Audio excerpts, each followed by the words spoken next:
नमस्कार मंडळी, कसे आहात आपण सगळे? तर आपल्या सगळ्यांचं पुन्हा एकदा स्वागत आहे नवीन एका धमाकेदार व्हिडिओमध्ये. तर आजची सनसनी आहे आपली ही जी फॅन्ड्री मावशी आहे ना, म्हणजेच बेईमान, धोकेबाज, अजून काय काय हिला द्यावे ना आपण उपाधी, ती कमीच आहे, म्हणजे खालच्या लेवलची, म्हणजेच केलेल्या उपकाराची जाणीव न ठेवणारी अशी ही बाई धोकेबाज, बेईमान. तर हिचा आज खरा चेहरा आपण लोकांसमोर आणूया. काय ना, ह्या दोघी ज्या आहेत ना, शिशी मावशी आणि ती फॅन्ड्री मावशी, दोघींनी सकाळपासून इतका धिंगाणा घातला ना, पोस्टवर पोस्ट टाकून आणि व्हिडिओज बनवून.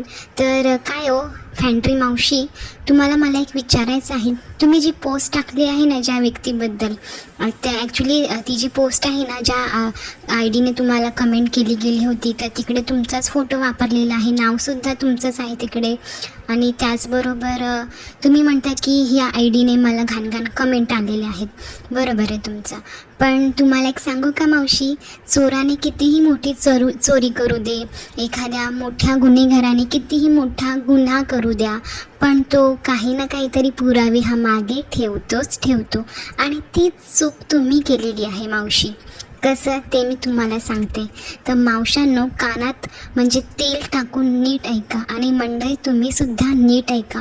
तर या फॅन्ड्री मावशीने काय केलेलं आहे, तो आय डी क्रिएट करायच्या आधीच, हो म्हणजे तो आय डी जो आहे ना, जो फॅन्ड्री मावशीच्याच नावाने क्रिएट केला गेला होता, त्याला अजून एक शब्द आहे, तुम्हाला तो कमेंटमध्ये दिसेलच.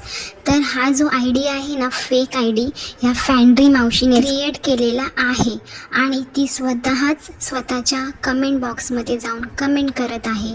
त्याचबरोबर मलासुद्धा तिने कमेंट केल्या, त्याचबरोबर शिशी मावशीच्या आपल्या व्हिडिओमध्ये जाऊन सुद्धा तिने कमेंट केलेले आहेत. तर मला एक तुला विचारायचं आहे फॅन्ड्री मावशी, तू ना आय डी करायलाच विसरली होतीस ग, कारण की तू सगळ्यात आधी ना ही कम्युनिटी पोस्ट टाकली. तुम्हीसुद्धा बघा मंडळी, ही कम्युनिटी पोस्ट बघा, 14 तास त्याला झालेले आहे ती कम्युनिटी पोस्ट टाकून. आणि आता मी पुढची तुम्हाला एक स्क्रीनशॉट दाखवते. तर बघू शकता ही कमेंट, म्हणजे ही जी आय डी आहे ना क्रिएट केलेली ह्या फॅन्ड्री मावशीच्या नावाने, ही आय डी बनून फक्त 12 तास झाले होते. म्हणजे ह्या मावशीने आधी पोस्ट टाकली आणि त्यानंतर तिला आठवलं की अरे बापरे, आपण तर आय डी क्रिएट करायचंच विसरलो, हो की नाही. आणि त्यानंतर 2-2.5 तासाने ह्या मावशीने आय डी क्रिएट केला. म्हणजे इतकी ही अक्कलशून्य बाई आहे ना, म्हणजे मला हसायला येतं यांच्या बालबुद्धीवर, की येते मला ह्या बायकांची. यांचा मेंदू जो आहे ना गुडघ्यातच असावा. पण जाऊ द्या, काही हरकत नाही, आपला तरी फायदा झालाच ना. आपण कशी काय यांची चोरी पटकन पकडली, हो की नाही. तर मंडळी, तुम्हाला मी अजून एकदा सांगते की ह्या मावशीने आधी कम्युनिटी पोस्ट टाकली की मला या आय डीने घाणेरड्या कमेंट येत आहेत, मी सोडणार नाही, ना त्याव, अशी तिने एक भरमसाठ मोठी पोस्ट टाकली. तिच्या XYZ ज्या आहेत टोळीतल्या, XYZ सोडलेल्या पिसाळलेल्या, त्यांनासुद्धा तिने टॅग केलं आणि सोडली तिने कमेंट. पण ह्या फॅन्ड्रीला, अक्कलशून्य बाईला नंतर आठवलं की आपण तो आय डीच क्रिएट करायला विसरलो आहोत. आणि मग तिने तो आय डी क्रिएट केला आणि त्या आय डीने तिने मलासुद्धा कमेंट केली. म्हणजे कशी आहे ना, त्या लोकांची ना चारी बाजूनी चांगली लागलेली आहे. आणि माझ्या व्हिडिओमुळे यांना इतका म्हणजे पळ की सळ असं झालेलं आहे ना, त्यामुळे आता ह्या ब्लॉगर्स लोकांना मला बदनाम करण्यासाठी असे स्वतःच फेक आय डी क्रिएट करत आहेत, स्वतःला कमेंट करत आहेत. आणि महत्त्वाचं म्हणजे मंडळी, माझ्या व्हिडिओवरती जी हिने कमेंट केली होती ना, ती नंतर हिने कमेंट डिलीटसुद्धा केली. तर म्हणजे ह्या बायकांना स्वतःला घाणेरड्या कमेंट करतात. म्हणजे इतक्या खालच्या लेवलच्या ह्या बायका आहेत ना, स्वतःच्या आई बहिणीला सुद्धा ह्या सोडत नाही आहेत. इतक्या खालच्या लेवलच्या कमेंट जाऊन करत आहेत स्वतःला खरं प्रूफ करण्यासाठी. पण मंडळी, खोट्याला म्हणजे कुठेही तुम्ही मिक्स करा, खोटं ते शेवटी खोटंच असतं, म्हणजे घाण ती शेवटी घाणच असते, बरोबर ना. तुम्ही कितीही स्वतःच्या अंगावरती पांघरून ओढण्याचा प्रयत्न करा, शेवटी गाढव ते गाढव आणि कुत्रं ते कुत्रंच असतं, बरोबर ना. त्यामुळे तुम्ही ह्या भ्रमात नका राहू की आम्ही किती फेक आय डी बनवू आणि ह्या लोकांची बदनामी करू, पण ते सत्य शेवटी सगळ्यांसमोर येणार म्हणजे येणारच. आणि काय गं शिशी मावशी, तुला लई त्रास झाला, मी थम्सअप केलं, म्हणजे मी त्या व्यक्तीला, ती जी कमेंट करणारी तुमच्यापैकीच कोणी होती, मी त्या व्यक्तीला धन्यवाद म्हणाली आणि थम्सअप केलं, तर तुला बरं लागली गं मिरची. मी करणारच, कारण की ती व्यक्ती मला, भलेही ती तुम्हीच असाल गं, पण ती व्यक्ती मला पॉझिटिव्ह बोलत होती, सपोर्टच्या दृष्टीने बोलत होती, तर त्या व्यक्तीला मी थँक्यू बोलून थम्सअप दाखवणारच ना ती, कारण की माझ्यासाठी ती पॉझिटिव्ह कमेंट होती. त्या व्यक्तीने मला तरी येऊन अशा घाणेरड्या शिव्या नाही दिल्या किंवा माझ्याबद्दल कोणाबद्दल अपशब्द नाही वापरले, तर मी तिकडे का बरं त्यांना निगेटिव्ह बोलू किंवा मी का त्यांना तिकडे वाईट बोलू. मला जर त्यांनी पॉझिटिव्ह आणि चांगली कमेंट केली तर मी सुद्धा त्यांचं वेलकमच करणार आहे. तुझा बरं चांगला जळफळाट झाला गं शिशी मावशी. आणि काय गं शिशी मावशी, तुला बरं गं बांगड्यांचा आवाज ऐकू आला?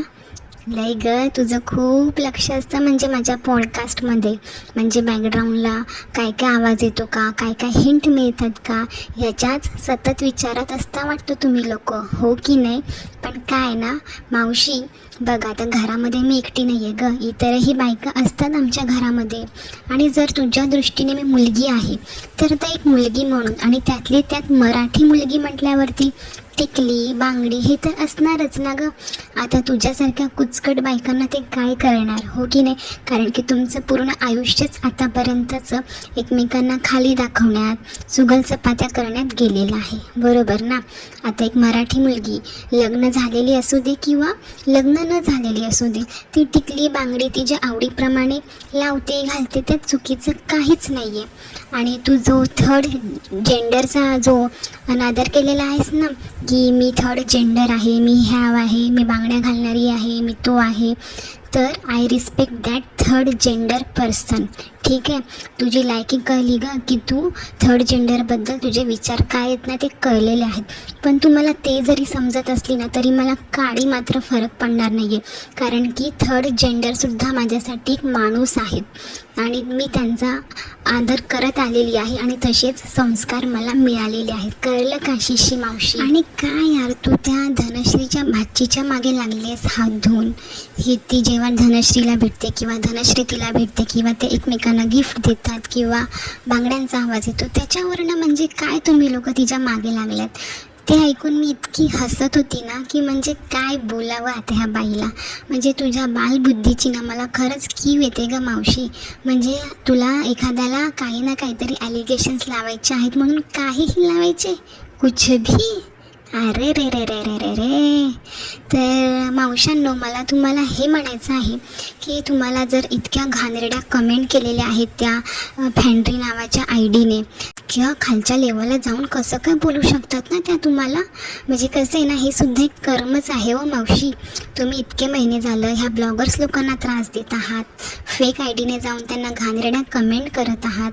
आता तेच तुमच्यावरती येत आहे तर याचा त्रास तुम्हाला होतच असेल, हो की नाही. तर बघितलं ना मंडळी, आता सणासुदीचे दिवस आहेत तर ह्या बायकांनी कसा चान्स मारून घेत आहेत स्वतः, म्हणजे स्वतः आय डी क्रिएट करत आहेत आणि स्वतःच्या फॅमिलीबद्दल स्वतःबद्दल इतकं घाण येऊन कमेंट करत आहेत आणि त्याचे आरोप ह्या ब्लॉगर्स लोकांवर लावत आहेत. म्हणजे ह्या बायका किती खालच्या थराच्या आहेत हे तुम्ही समजून घ्या आणि वेळीच सावध राहा आणि लांब राहा अशा बायकांपासून. चला तर मंडळी, आजचा व्हिडिओ मी इथेच संपवते. सणासुदीचे दिवस आहेत त्यामुळे सगळ्यांनी एन्जॉय करा हा फेस्टिवल. खुश राहा, मस्त राहा, आनंदी राहा, काळजी घ्या स्वतःची आणि आपल्या कुटुंबाची. भेटूया अशाच एका धमाकेदार व्हिडिओसोबत. बाय.